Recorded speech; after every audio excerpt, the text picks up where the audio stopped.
हम लोग का इंफेक्शियस डिजीज है heart disease.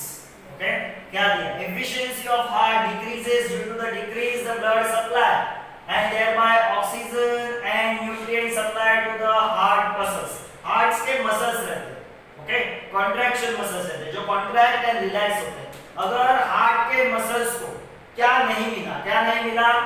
Blood supply, sufficient blood supply नहीं हुआ, ऑक्सीजन एंड न्यूट्रिएंट्स, तो हार्ट के मसल्स ज्यादा कॉन्ट्रैक्ट और रिलैक्स ठीक से होते नहीं है। ओके, यानी हार्ट का पंपिंग ठीक से होता नहीं है।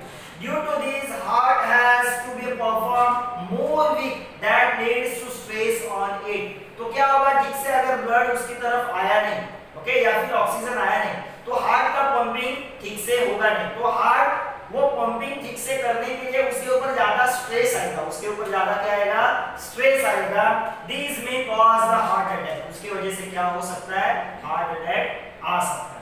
If the someone has heart attack, immediate consultation of doctor and the treatment is necessary. किसी को अगर हार्ट अटैक आ रहा है, ओके, उसके सर्टेन सिम्टम्स रहते हैं, तो वो सिम्टम से हम लोग को पता चलता है कि इस पर्सन को हार्ट अटैक आ रहा है कि नहीं आ रहा है। ओके, ऐसा अगर आपको फील हो रहा है कि उसको हार्ट अटैक आ रहा है, तो सडनली उसको डॉक्टर के पास लेके जाना चाहिए। One should not ignore these symptoms. Severe chest pain. Okay, कौन से सिम्टम्स है? उसको अगर सर्टेन चेस्ट पेन हो रहा है, ओके, ज्यादा चेस्ट पेन हो रहा है, pain in the shoulder, shoulders में उसके पेन हो रहा है, नेक एंड आर्म्स में पेन हो रहा है, cramps in the hands, okay, हाथ में क्रैम्प्स आ गया, and uneasiness and tremor. Okay, tremor यानी बॉडी शेक होता है, बॉडी क्या होता है? शेक होता है, उसको बोलते हैं ट्रेमर्स। ओके, तो ये सब अगर हुआ तो डॉक्टर के पास उस पर्सन को लेके जाना compulsory. Reasons of heart attack, क्या रीजंस है? ओके, नॉर्मली जो पर्सन स्मोकिंग करते हैं, अल्कोहलिज्म करते हैं, जो पर्सन डायबिटीज रहते हैं, हाइपरटेंशन, ओके, जिनके अंदर ब्लड प्रेशर ज्यादा रहता है उसको बोलते हैं हाइपरटेंशन, ओबेसिटी यानी fatness, lack of physical exercise, heredity, ये भी एक रीजन है हार्ट अटैक में। Okay, and mental stress, anger, anxiety, ये सब रीजन है हार्ट अटैक। ओके, तो ये सब हम लोग को देखना चाहिए अगर हम लोग चाहते हैं कि हम लोग को हार्ट अटैक नहीं आए। Next, first aid of the heart disease. अगर किसी पर्सन को हार्ट अटैक आ रहा है या आपको समझ रहा है, ओके, उसको डॉक्टर के पास लेके जाना ठीक है, मगर उससे पहले हम लोग उसको क्या फर्स्ट एड दे सकते हैं? उसका लाइफ बचाने के लिए हम लोग क्या कर सकते हैं? As a preventive measures before going to hospital, hospital में जाने से पहले क्या कर सकते हैं? First call the 108। Okay, 108 number पे फोन लगाने का किसको जाएगा? वो एम्बुलेंस। ओके, एम्बुलेंस आएगा। The chest consciousness of the patient by shaking the shoulders. Okay, check the consciousness of the patient by shaking the shoulders. Okay, वो patient अगर बेहोश हो रहा है, okay, तो उसका शोल्डर को शेक करना चाहिए उसको होश में रखने के लिए। Keep the patient lying on the back in a horizontal position. Patient को ऐसा सुलाने का on his back. Okay, stomach के ऊपर नहीं सुलाने का, बैक के ऊपर, जैसे हम लोग नॉर्मली सोते हैं वैसा बैक के ऊपर उसको सुलाने का। In a horizontal position on a hard surface and perform the compression only life support, COL. Okay, and perform the compression only life supports. क्या दिया है अभी आगे उसमें? In this, अभी ये क्या है? Compression only life supports, ये क्या है? क्या है देखो? In this press the center of the thorax. ये देखो, ये center of thorax है हम लोग का, यहाँ पे press the center of the thorax for at least 30 times at the rate of 100 to 120 strokes per minute. Okay, per minute में at least क्या करना चाहिए? At least 30 times at the rate of 100 to 120 strokes per minute. Per minute में आपको उसको कितनी बार press करना है? Almost 100 to 120 time. ये ट्राई करना, ओके, ज्यादा भी प्रेस करना नहीं। एक सर्टेन टेक्निक रहता है, पाम को ऐसा रखने का, बराबर इसके थोरैसिस में रखने का, और उसको पर मिनट में क्या करना है? हम लोग को स्ट्रोक्स देना है, यानी उसको प्रेस करना है, ओके, पाम से। नेक्स्ट, यहाँ पे हार्ट डिजीज के डिफरेंट जो सिम्टम्स दिखते हैं, अगर ऐसे सिम्टम्स दिखे उसको अगर हम लोग हॉस्पिटल में लेके जाते हैं तो क्या किया जाता है हार्ट ब्लॉक्स निकालने के लिए। तो इसमें उन्होंने फर्स्ट दिया है, फर्स्ट उन्होंने दिया है एंजियोप्लास्टी। एंजियोप्लास्टी किया है, हम लोग ऐसा सुनते हैं हार्ट डिजीज वाला पर्सन है तो हम लोग डॉक्टर बोलता है कि तो उसका एंजियोप्लास्टी करना पड़ेगा, बाईपास सर्जरी करना पड़ेगा। ओके, बहुत ही ज्यादा प्रॉब्लम है, कुछ नहीं हो सकता है, ओपन हार्ट सर्जरी करना पड़ता है। ओके, ऐसे बहुत सारे डॉक्टर्स हम लोग को बोलते हैं। तो ये टर्म हम लोग को ठीक से समझते नहीं कि क्या है एंजियोप्लास्टी, बाईपास सर्जरी क्या है। तो एंजियोप्लास्टी यानी क्या है? एंजियोप्लास्टी यानी क्या? अभी हार्ट डिजीज है, हार्ट डिजीज यानी हार्ट को प्रॉब्लम है ऐसा कुछ नहीं, हार्ट को पहुंचने वाले जो ब्लड वेसल्स रहते हैं हार्ट के नजदीक उनमें भी प्रॉब्लम हो सकता है। जब हम लोग ज्यादा ऑयली फूड वगैरह खाते हैं तो उसके अंदर का कोलेस्ट्रॉल क्या होता है वो ब्लड वेसल में जम जाता है। तो क्या होता है ब्लड वेसल जो होता है उसका साइज जो नॉर्मल रहता है उससे वो कम हो जाता है और उसके अंदर से ठीक से ब्लड फ्लो नहीं होता, तो हार्ट को ब्लड जाता नहीं। तो ऐसे अगर ब्लड वेसल्स में ब्लॉकेज आ रहे हैं जिससे वो ब्लड आगे नहीं फ्लो हो रहा है तो एंजियोप्लास्टी किया जाता है। यानी क्या किया जाता है ब्लड वेसल्स को रिपेयर किया जाता है, वो ब्लॉकेज निकाले जाते हैं। नेक्स्ट उन्होंने दिया है bypass surgery. Okay, bypass surgery यानी क्या? अगर कोई आर्टरीज यानी जो ब्लड लेके जाते हैं, ओके, अगर वो पूरा डैमेज हो गया है, ओके, तो उसको रिप्लेस किया जाता है, उसको बोलते हैं बाईपास। बाईपास, ओके, मतलब देखो उसका ये पास करता है, क्या पास करता है? ब्लड को। ओके, अगर वो ब्लड को पास करने वाला रास्ता ही बंद हो गया तो उसको एक अलग रास्ता निकाला जाता है, यानी उस वहां का आर्टरीज को निकाल के उसको उस ब्लड को हार्ट तक पहुंचाया जाता है, उसको बोलते हैं बाईपास सर्जरी। नेक्स्ट है open heart surgery. Open heart surgery है कि हार्ट को बाहर निकाल दे क्या? नहीं, देखो हम लोग के यहाँ पे चेस्ट में पूरा ऐसा वो ब्लेड लगा के इसको ओपन करते हैं और उनके सामने पूरा हार्ट सामने रहता है और उसके ऊपर वो सर्जरी करते हैं, उसको बोलते हैं ओपन हार्ट सर्जरी। तो किसी भी पेशेंट का अगर ओपन हार्ट सर्जरी किया है तो यहाँ पे देखो, यहाँ पे पूरा यहाँ पे उसके चेस्ट पे स्टिचेस रहेंगे जब अगर आप उस पर्सन को देखते हो। नेक्स्ट है हार्ट डिजीज। ओके, उसमें और क्या है? Installation of pacemaker. ये कहाँ पे बिठाया जाता है? हमारे हाथ में बिठाया जाता है या फिर सर्टन बॉडी ऑर्गन में उसको बॉडी पार्ट में उसको बिठाया जाता है। ये मशीन है, पेसमेकर मशीन है। वो किसके लिए होता है? हम लोग के हार्ट का अगर बीटिंग्स, ओके, पंपिंग अगर कम हो रहा है तो वो पंपिंग हार्ट का ठीक से होने के लिए ये मशीन रहता है, पेसमेकर, वो बिठाया जाता है।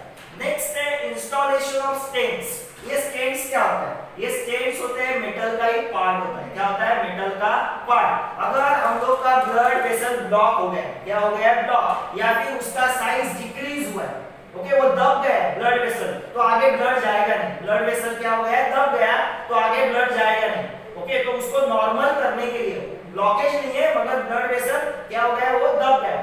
ओके, तो उसको ओपन करने के लिए उसके अंदर ये स्टेंट्स बिठाए जाते हैं और वो रहते हैं मेटल के, वो वैसे के वैसे अंदर रहते हैं ब्लड के वेसल्स के अंदर। अगर उसको बिठाया तो ब्लड वेसल नॉर्मल पोजीशन में आ जाएगा और ब्लड इजीली फ्लो होगा। नेक्स्ट है अगर कुछ भी पॉसिबल नहीं, पूरा हार्ट फेलियर हुआ है, तो लास्ट जो ऑप्शन है वो है हार्ट ट्रांसप्लांट। हम लोग को क्या करना पड़ेगा? वो पूरा हार्ट को निकाल के दूसरा हार्ट बिठाना पड़ेगा, उसको बोलते हैं heart transplant. Misuse of medicine. अभी हमारे यहाँ पे ऐसे बहुत सारे मेडिसिन रहते हैं जिसका मिसयूज किया जाता है। तो क्या है misuse of medicine? Sometimes some people take the medicine without prescription. Okay, normally हम लोग डॉक्टर के पास जाते हैं, डॉक्टर एक चिट्ठी लिख के देता है, उसको बोलते हैं प्रिस्क्रिप्शन। क्या बोलते हैं उसको? प्रिस्क्रिप्शन। तो वो प्रिस्क्रिप्शन जब हम लोग दिखाते हैं मेडिकल स्टोर्स को तो वैसे हम लोग को दवाई देता है या फिर उस प्रिस्क्रिप्शन के ऊपर लिख के दिया जाता है कि कौन सा दवाई कब लेना है, किस अमाउंट में लेना है। Okay, overdose of medicine. कुछ लोग मगर ऐसे होते हैं कि विदाउट प्रिस्क्रिप्शन, डॉक्टर के विदाउट प्रिस्क्रिप्शन से एडवाइस से दवाइयां लेते हैं। ओवरडोज ऑफ मेडिसिन में affect our body. Okay, doctor हमेशा लिख के देता है कि इतना ही ml लेना है, कफ सिरप लेना है तो इतना ml लेना है, बच्चों के लिए अलग, एडल्ट्स के लिए अलग, बूढ़े लोगों के लिए अलग, हर एक पर्सन एज के पर्सन के लिए अलग अलग होता है। तो ओवरडोज ऑफ मेडिसिन, अगर हम लोगों ने ओवरडोज लिया, ज्यादा मेडिसिन मेडिसिन लिया तो बॉडी के ऊपर इफेक्ट हो सकता है। क्या हो सकता है? Overdose of pain killer can damage the nervous system. अगर हम लोग को बॉडी में पेन हो रहा है, सिर दर्द हो रहा है, ओके, क्रैम्प्स आ रहा है, पैरों में दर्द हो रहा है, बैक में पेन हो रहा है, तो बहुत सारे लोग पेन किलर्स लेते हैं। तो उससे क्या होता है? ज्यादा पेन किलर लिया तो क्या होता है? नर्वस सिस्टम के ऊपर इफेक्ट हो सकता है, एस्पिरेटरी सिस्टम, किडनी के ऊपर हम लोग के इफेक्ट हो सकता है, लीवर के ऊपर इफेक्ट हो सकता है। Overdose of antibiotics may leads to nausea, stomach ache, dysentery, rash, white patches on the tongues. Okay, antibiotics ऐसे certain disease है वो without prescription आपको कोई भी मेडिकल स्टोर वाला देता नहीं है। ओके, तो ये एंटीबायोटिक्स जब दिए जाते हैं, अगर हम लोग के घर में ऐसा अगर एंटीबायोटिक्स है और डॉक्टर ने उसको वो बहुत दिनों पहले प्रिस्क्राइब किया था, अगर फिर से आपको सर्टेन सिम्टम्स दिख रहे हैं और वही एंटीबायोटिक्स अगर आप ले रहे हो तो आपको सर्टेन प्रॉब्लम्स आ सकता है। ओके, तो ये सब प्रॉब्लम्स आ सकते हैं, रैशेस आ सकता है, white patches on the tongues आ सकते हैं। तो ये होते हैं मिसयूज ऑफ मेडिसिन, मेडिसिन का ठीक से यूज करना चाहिए। ओके, नेक्स्ट है जेनेरिक मेडिसिन। अभी जेनेरिक मेडिसिन क्या होता है? देखो, जब भी कोई मेडिसिन बनाया जाता है, जो कंपनी उसको बनाते हैं तो उसके पास उसके राइट्स होते हैं, उसके पैटेंट होते हैं, पैटेंट बोलते हैं वो, राइट्स यानी पैटेंट। तो वो पैटेंट उनको ऑलमोस्ट 20 इयर्स के लिए दिया जाता है, यानी वो 20 इयर्स के लिए वो जो मेडिसिन है वो उससे जो भी इनकम मिलेगा वो उस कंपनी को ही जाएगा, या फिर जो मेडिसिन वो बनाएंगे वो वही कंपनी वो मेडिसिन बनाएगी ऑलमोस्ट 20 इयर्स के लिए, जो जिस फॉर्मूला से उन्होंने वो बनाया। अभी 20 इयर्स के बाद क्या होता है? वो पैटेंट निकल जाता है। ओके, तो उसके बाद जिस फॉर्मूला से वो मेडिसिन बनाया गया है, जो इंग्रेडिएंट से वो मेडिसिन बनाया है, उसी इंग्रेडिएंट से मेडिसिन बनाया जाता है, मगर उसको कोई पैटेंट नहीं होता। मगर ये सब किया जाता है गवर्नमेंट के, इंडियन गवर्नमेंट का जो भी टीम है, जो भी इंस्टीट्यूट है, जो ये मेडिसिन के बारे में हम लोग को बताता है कि ठीक है ये मेडिसिन आप यूज कर सकते हो, तो ये जो भी परमिशन देने वाले इंस्टीट्यूट है गवर्नमेंट के, उनके ऑब्जर्वेशन में होता है। मगर ये जो जेनेरिक मेडिसिन है वो बनाने के लिए ज्यादा खर्चा नहीं आता, या फिर इसके ऊपर ज्यादा कुछ एडवर्टाइजमेंट नहीं किया जाता। देखो, जब भी कोई मेडिसिन हम लोग बनाते हैं, कंपनी बनाता है, तो क्या किया जाता है? उसका पहला तो प्रोडक्शन होता है, बाद में बहुत सारे आप लोगों ने देखा होगा डॉक्टर के पास एमआर आते हैं, यानी वो मेडिसिन इंट्रोड्यूस करने के लिए आते हैं, तो उनका पेमेंट रहता है। हम लोग टीवी पे उनका एडवर्टाइज देखते हैं तो वो पेमेंट रहता है। ऐसे ऐसे पैसा उसके अंदर लगाना पड़ता है कंपनी को। इसके लिए उस मेडिसिन का जो पैटेंट वाले मेडिसिन रहते हैं उनका प्राइस ज्यादा रहता है, क्योंकि उनके ऊपर इतना ज्यादा खर्चा करना पड़ता है कंपनी को। मगर ये जेनेरिक मेडिसिन है, उसके ऊपर आप कभी देखोगे नहीं कि एक नॉर्मल ऐसा डॉक्टर के पास हरा नीला गोली है, उसका कभी आपके टीवी पे एडवर्टाइज आया है उसका, ऐसा कुछ नहीं।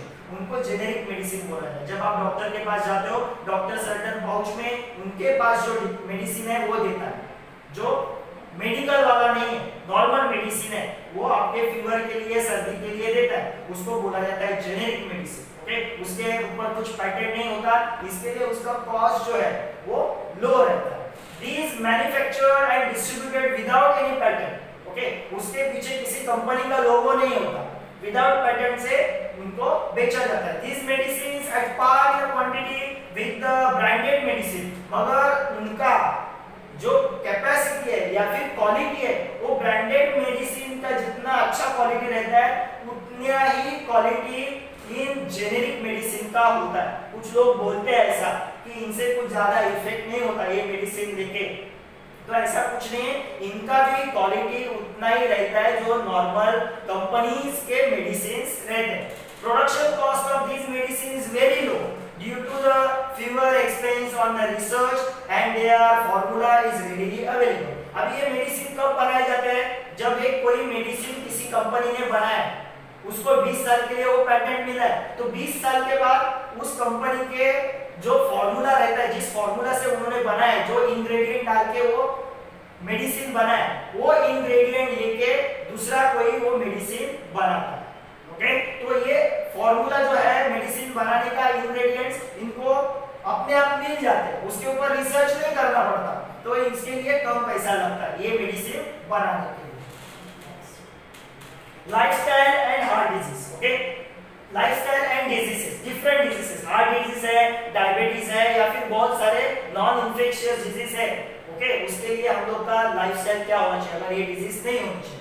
Lifestyle includes the daily routine and the type of food. Lifestyle में क्या आता है, डेली रूटीन हम लोग का कैसा है, and what food we are consuming, what food we are eating. Nowadays the habits like staying in a bed till late morning, जो बहुत ज्यादा लेट उठते हैं, जागते हैं, and going to the bed late night, बहुत ज्यादा आफ्टर 12 या फिर आफ्टर 1 के बाद वो सोने के लिए जाते हैं। Frequent changes in a meal timing, खाना खाने का टाइम उनका बार-बार चेंज होता है, यानी ठीक से एक सर्टेन टाइम नहीं होता। Lack of physical exercise, physical exercise नहीं होता। कंजम्पशन ऑफ जंक फूड ज्यादा खाते हैं, हैव बीन इंक्रीज, उनके अंदर डिजीज आने के चांसेस ज्यादा है। Due to this the such people are getting sick frequently, इसकी वजह से क्या होता है, ये जो पीपल ऐसे रहते हैं जो जल्दी उठते नहीं है, लेट सोते हैं, ठीक से खाना खाते नहीं, एक्सरसाइज करते नहीं है, उनके अंदर डिजीज आने के चांसेस ज्यादा है। If the frequency of becoming sick is to be lowered, the people should follow right lifestyle. अगर हम लोग बार-बार बीमार गिर रहे हैं तो हम लोग का लाइफस्टाइल थोड़ा चेंज करना चाहिए। It must include the sufficient sleep, ठीक से हम लोग को नींद मिलना चाहिए, right food, ओके, जो फूड चाहिए वो मिलना चाहिए, yogasana, pranayama, physical exercise and physical exercise should be as per one's own capacity. ऐसा नहीं कि हम लोग जिम में गए, सामने वाला जो है वो ऑलमोस्ट 100 पाउंड का वेट उठा रहा है तो मैं भी जाऊंगा 100 पाउंड का वेट उठाऊंगा, ऐसा नहीं है। हम लोग का जो कैपेसिटी है उस हिसाब से हम लोग को एक्सरसाइज करना चाहिए, हम लोग का बॉडी का जो फ्लेक्सिबिलिटी है उस हिसाब से हम लोग को योगासन करना चाहिए, तो उसके हिसाब से करना चाहिए। Pranayam and yogasan should be performed under the expert supervision. See the videos of pranayam and yogasans. Okay, कोई भी अगर आपको देखना है वीडियोस वगैरह तो वो पहला वीडियोस देखो और उसके बाद वो एक्सरसाइज या फिर योगासना करो।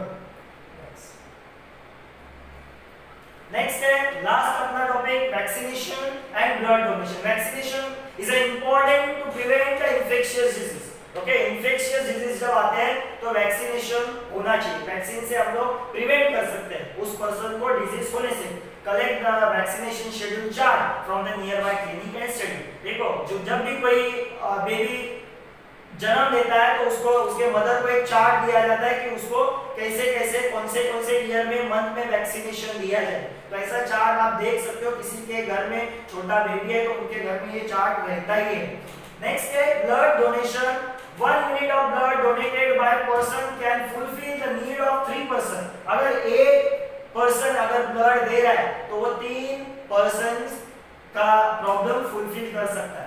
A person at a time, for example, हम लोग ब्लड देते हैं तो ब्लड में से क्या-क्या यूज होता है, रेड ब्लड सेल्स यूज होते हैं, व्हाइट ब्लड सेल्स को अलग किया जाता है वो यूज होते हैं, प्लेटलेट्स वो भी यूज होते हैं, तो ब्लड में इतना सब कंटेंट रहता है। Red blood cells, white blood cells यानी फाइटिंग पावर बढ़ाता है, हम लोग का इम्यूनिटी पावर बढ़ाता है। प्लेटलेट्स, ओके, अगर हम लोग बीमार गिरते हैं, देखो डेंगू मलेरिया, तो हम लोग के बॉडी के अंदर के प्लेटलेट्स कम होते हैं, ओके, तो ये सब हम लोग को ब्लड से मिलता है। One can save the life of 12 person by donating the blood for 4 times a year, okay, एक पर्सन 4 टाइम साल में ब्लड दे सकता है और वो कितने लोगों को सेव कर सकता है, 12 पर्सन का लाइफ सेव कर सकता है। तो यहाँ पे हम लोग का ये लेसन खत्म।